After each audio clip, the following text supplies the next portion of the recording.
अस्सलाम वालेकुम। Punjab poultry association के चैनल से मैं मियां तारिक जावेद आपके सामने रोज़ाना की तरह हाजिर हूँ और आज मेरे साथ मौजूद हैं जनाब अरफान भट्टी साहब और मियां अकील साहब और चौधरी शकील साहब और मियां अकील साहब तो आप लोगों के लिए जानी पहचानी शख्सियत हैं। हमारे असिस्टेंट प्रेसिडेंट कह लें तो लिंटन मार्केट से तल्लक है। अरफान भट्टी साहब का भी हमसे दरीना तल्लक है और ये इनको आज जिस मकसद के लिए हमने साथ बिठाया हुआ है वो मंडियों की सूरत हाल है। लिंटन मार्केट या मुर्गी की मंडियों पर तो रोज़ाना हम तजिया करते हैं और आपको जो भी इंफॉर्मेशन है वो बहम पहुँचाते हैं, लेकिन आज हमने सोचा कि लाहौर की जो मवेशियों की मंडियाँ हैं, जो बकरियों की मंडियाँ हैं, बकरों की मंडियाँ, उनके बारे में भी आपको आगाही दें कि लाहौर में कुर्बानी के जानवरों की क्या पोजीशन है, उनके रेट क्या चल रहे हैं और पिछले साल की तरह महंगे हैं या पिछले साल की निस्बतन सस्ते हैं। अमूमन तो ये है कि पिछले साल की निस्बत अगर हम तवाज़ुन देखें या मुवाजना करें तो 10 से 15%, 20% का इजाफा होना चाहिए, लेकिन सुनने में कुछ और आ रहा है, तो इसलिए हमने जनाब इरफान भट्टी साहब को बुलाया अपने चैनल पे ताकि इनसे हम मालूमात हासिल करें। ये इरफान भट्टी साहब अस्सलाम वालेकुम। वालेकुम सलाम। पंजाबी च कि उर्दू च? पंजाबी पंजाबी च चले जी। भट्टी साहब ਇਹ ਦੱਸੋ ਕਿ ਕੁਰਬਾਨੀ ਦੇ ਜਾਨਵਰਾਂ ਦੀ ਲਾਹੌਰ ਦੀਆਂ ਜਿਹੜੀਆਂ ਮੰਡੀਆਂ ਚੱਲਦੀਆਂ ਪਈਆਂ ਉਹਨਾਂ ਦੀ ਕੀ ਪੋਜੀਸ਼ਨ ਹੈਗੀ, ਉਹਨਾਂ 'ਚ ਰੇਟ ਪਿਛਲੇ ਸਾਲ ਦੀ ਨਿਸਬਤਨ ਸਸਤਾ ਹੈ, ਮਹਿੰਗਾ ਹੈ ਜਾਂ ਉਹੀ ਰੇਟ ਨੇ? पिछले साल की बनिस्बत तारक साहब रेट बहुत डाउन होया मंडियां दे विच। ਹੁਣ ਤੁਹਾਡੇ ਕਹਿਣ ਦਾ ਮਤਲਬ ਕਿ ਪਿਛਲੇ ਸਾਲ ਜਿਸ ਕੀਮਤ 'ਚ ਵੱਛਾ ਜਾਂ ਬੱਕਰਾ ਮਿਲਦਾ ਸੀ ਇਸ ਸਾਲ ਉਹ ਤੋਂ ਸਸਤਾ ਮਿਲ ਰਿਹਾ ਹੈ। हाँ जी, सस्ता मिल रहा जी। ਉਹਦੀ ਕੀ ਵਜ੍ਹਾ ਹੈ? उनकी वजह है कि खरीददार नहीं है, लोगों के हालात या नहीं है, तो जिंदी वजह तो मार्केट दे विच कस्टमर ना होने दे बराबर नहीं। अरे भट्ट माल साहब भी- ਇਹ ਵੀ ਤੇ ਇੱਕ ਵਜ੍ਹਾ ਬਣ ਸਕਦੀ ਹੈ ਨਾ ਕਿ ਮੌਸਮ ਬੜਾ ਗਰਮ ਹੈ, ਲੋਕ ਗਰਮੀ ਦੀ ਸ਼ਿੱਦਤ ਤੋਂ ਉਹਨਾਂ ਦੇ ਬਿਮਾਰ ਹੋ ਜਾਂਦੀ ਡਰ ਤੋਂ ਨਹੀਂ ਖਰੀਦਦੇ ਪਏ ਕਿ ਦੋ ਇੱਕ ਦਿਨ ਪਹਿਲਾਂ 2 ਦਿਨ ਪਹਿਲੇ ਖਰੀਦਣਾ। ਇਹ ਵੀ ਵਜ੍ਹਾ ਹੋ ਸਕਦੀ ਇਹ ਵੀ ਵਜ੍ਹਾ ਹੋ ਸਕਦੀ ਹੈ ਕਿ ਲੋਕਾਂ ਕੋਲ ਸ਼ਹਿਰ ਦੇ ਮਾਹੌਲ ਦੇ ਵਿੱਚ ਜਾਨਵਰ ਬੰਨਣ ਦੀ ਜਗ੍ਹਾ ਨਹੀਂ ਹੈ ਤੇ ਲੋਕ ਟਾਈਮ ਦੇ ਟਾਈਮ ਖਰੀਦਦੇ ਨੇ। ਬਾਕੀ ਫਿਰ ਵੀ ਇਹਨਾਂ ਦਿਨਾਂ ਦੇ ਵਿੱਚ ਮੰਡੀ ਇੰਨੀ ਡਾਊਨ ਨਹੀਂ ਹੁੰਦੀ ਜਿੰਨੀ ਹੋਈ ਪਈ ਹੈ। ਇਹ ਪਿਛਲੀ ਦਫਾ ਜਿਹੜਾ ਮੰਦਾ ਪਿਆ ਸੀ ਨਾ, ਉਹ ਪਿਆ ਸੀ ਚਾਂਦ ਰਾਤ ਨੂੰ। ਐਤਕੀ ਤਾਂ ਹੁਣ ਤੋਂ ਮੰਦਾ ਚੱਲ ਰਿਹਾ ਕਿ ਮਾਰਕੀਟ ਦੇ ਵਿੱਚ ਕਸਟਮਰ ਨਹੀਂ ਹੈ, ਜਾਨਵਰ ਬਹੁਤ ਜ਼ਿਆਦਾ ਆਇਆ ਮੰਡੀਆਂ ਦੇ ਵਿੱਚ ਤੇ ਵੱਛੇ ਦੀ ਬਹੁਤ ਬੁਰੀ ਹਾਲਤ ਹੈ ਕਿ ਜਿਹੜਾ ਜਾਨਵਰ ਹੈ ਨਾ ਗੋਸ਼ਤ ਦੇ ਰੇਟ ਤੋਂ ਵੀ ਥੱਲੇ ਮਿਲ ਰਿਹਾ ਹੈ। ਵਪਾਰੀ ਬਹੁਤ ਪਰੇਸ਼ਾਨ ਨੇ, ਦੂਰ ਦਰਾਜ਼ ਤੋਂ ਮਾਲ ਲੈ ਕੇ ਆਏ ਨੇ, तेल बहुत महंगा है तो उन्हों की खरीद तो भी पैसे थले लग रहे हैं। तो नाजरीन, आपने जो लाहौर की मंडियों की सूरत हाल है उसके मतलब आगाही हासिल की। हमने और भी बहुत सारे ज़राए से इंफॉर्मेशन ली हैं, तो पोजीशन यही है कि लाहौर की मंडियों में इस वक्त मुर्गी मंडी के साथ साथ दूसरी मंडियों का मैं जिक्र कर रहा हूँ। मुर्गी मंडी में भी बहुत मंदा है, उसमें भी कोई शक वाली बात नहीं है। रेट जो है ना वो 290 पे आ गया है और उसकी वजह यही है कि मुर्गी मंडी में भी खरीदार नहीं है, लेकिन उसके साथ साथ जो कुर्बानी वाले जानवर हैं वो भी लोगों में खरीदने की सकत नहीं पाई जा रही। तो उस वजह से जो रेट्स हैं वो काफ़ी कम पे सेल हो रहे हैं। व्यापारी हजरात सख्त परेशान हैं और वो तवक्को कर रहे हैं कि शायद इन दिनों में आगे मौसम को अच्छा हो जाए, बारिश की जो प्रोडिक्शन है वो भी आ जाए।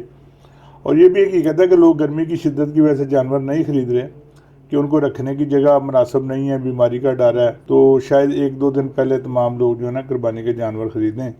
तो जो व्यापारी बेचारे अपने मुनाफा की तवक्को लेकर लाहौर आए हैं, अल्लाह ताला उनकी भी तवक्को पूरी करे, उनको भी रिज़्क़ दे और लोगों को ज़्यादा से ज़्यादा कुर्बानी करने की सकत दे, तौफीक दे, और कुर्बानी करने के बाद कुर्बानी का गोश्त जो है ना वो भी असल हकदारों तक पहुँचाने की तौफीक दे।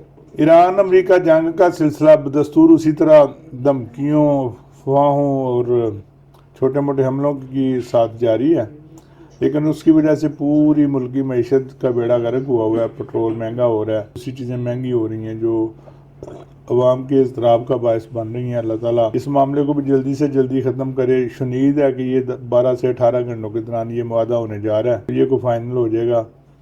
तेल की तरसील जो है वो शुरू हो जाएगी और तेल और सस्ता होने से आम आदमी भी मुश्किलात से बाहर आ जाएगा। जहाँ हम मुर्गी की बात करते हैं तो मुर्गी का रेट रात को 300 रुपये किलो था। मुर्गी भारी मौजूद है, सेल करने वाले वाफर थे, लेस वगैरह भी चली और सुबह मंडी का आगाज़ 300 से शुरू हुआ 290 पे आया और 290 से वापस 300 रुपये तक गया। मंडियों की पोजीशन ये है कि कस्टमर इन दिनों में बहुत होता था, लोग रेस्टोरेंट्स का स्टॉक करते थे, तो 5-6 दिन पहले काफ़ी कस्टमर होता था, लेकिन इस दफ़ा स्टॉक वाली पोजीशन नज़र नहीं आ रही। रेस्टोरेंट पे वैसे भी रात को रश नहीं है, काम बहुत। और मैं एक बात बता दूं कि जब मंदा होता है ना तो मुर्गी सस्ती होती है। जब मुर्गी भारी भी हो और उसकी डिमांड भी हो तो तब नहीं सस्ती होती, सस्ती उसी वक्त होती है जब मंदा पड़ता है, और जब मंदा पड़ता है तब भी मुर्गी स्टॉक होती है। इसलिए कुछ लोग ये कहते हैं कि नहीं जी मुर्गी बहुत ज़्यादा हो गई है उसकी वजह से मंदा उस वक्त होता है जब सेल कम होती है। तो बहरहाल देखते हैं आने वाले 2-3 दिनों में शायद कुछ पोजीशन बेहतर हो। बहरहाल जो एक आम रूटीन है या जो एक आम मुशाहदा है उसके मुताबिक आने वाले दिनों में भी बेहतरी के चांस नज़र नहीं आ रहे। ईद के फ़ौरन बाद भी 5-6-7 दिन जो है ना वो बहुत ज़्यादा इसकी खपत कम होती है मुर्गी की। वजह हुई है कि कुर्बानी का गोश्त हर घर में खाया जा रहा होता है, पकाया जा रहा होता है, तो मुर्गी की खपत कम होती है। तो आने वाले दिनों में भी रेट में कमी का इम्कान ही नज़र आ रहा है, तेज़ी वाली कुछ चीज़ नज़र नहीं आ रही। बहरहाल अल्लाह करे को बेहतरी हो जाए, क्योंकि पोल्ट्री इंडस्ट्री में किसी भी वक्त कुछ भी अपसेट हो सकता है। ईद की डिमांड बहरहाल 1-2 दिन पहले मौजूद होगी और वो आएगी भी, लोग ख़रीदेंगे भी, क्योंकि कुर्बानी बेशक हर घर में होती है लेकिन मुर्गी पकना भी हर घर में लाजमी होता है। नई नस्ल के लोग तो कुर्बानी का गोश्त खाते ही नहीं, तो मुर्गी भी बहरहाल साथ साथ पकेगी। इसके साथ जो इसकी फ्रोज़न आइटम या दूसरी प्रोडक्ट्स हैं उनकी भी सेल इंशाल्लाह होगी। चूज़े वालों ने आज 2 रुपये कमाल मेहरबानी से कम किए हैं, अनाउंस रेट 80 रुपये कर दिया है, लेकिन जो सुना जा रहा है लोग इंटरेस्टेड नहीं है, तो ये भी अनाउंस शुदा रेट से कम रेट पे ही बिकेगा, लेकिन इसका सही अंदाज़ा 3-4 बजे 5 बजे जाके होगा। लेकिन ये बहरहाल तय है कि चूज़ा अनाउंस रेट से काफ़ी कम पे सेल होने की तवक्को है। आज लाहौर का रेट 290 रुपये अनाउंस हुआ है और 290 रुपये भी मुर्गी बेचने वाले बहुत ज़्यादा हैं। मुर्गी आज भी बहुत ज़्यादा भारी आ रही है, छोटी मुर्गी को बेचने को तैयार नहीं है। तो ये सारा नुकसान उस होल्ड की हुई मुर्गी का है जिसको लोगों ने ज़बरदस्ती होल्ड किया, खुद अपना भी नुकसान किया, लोगों के नुकसान का भी बायस बन रहे हैं। तो बहरहाल अब आने वाले दिनों में तो रेट कम भी कर दिए जाएंगे, फिर भी खपत वही रहनी है, और अगर रेट यही रखा जाए या इसको 10-20 रुपये बढ़ा दिया जाए किस तरह, फिर भी खपत वही रहनी है। तो बहरहाल ये फैसला काबरीन करेंगे कि आने वाले दिनों में रेट कम करना है, यही रखना है या इसको बढ़ाना है। जो भी बेहतर फैसला होगा वो सामने आ जाएगा। तो एक नसीहत आपको हम अक्सर करते हैं कि मुर्गी को होल्ड ना किया करें। भारी मुर्गी आपके लिए भी नुकसानदेह है और दूसरों के लिए भी नुकसानदेह है। कल तक के लिए इजाज़त दीजिए, कल इंशाल्लाह फिर आपसे ईद की ताज़ा खबरों के साथ मुलाकात करेंगे। कल तक के लिए अल्लाह हाफ़िज़। पाकिस्तान हमेशा जिंदाबाद।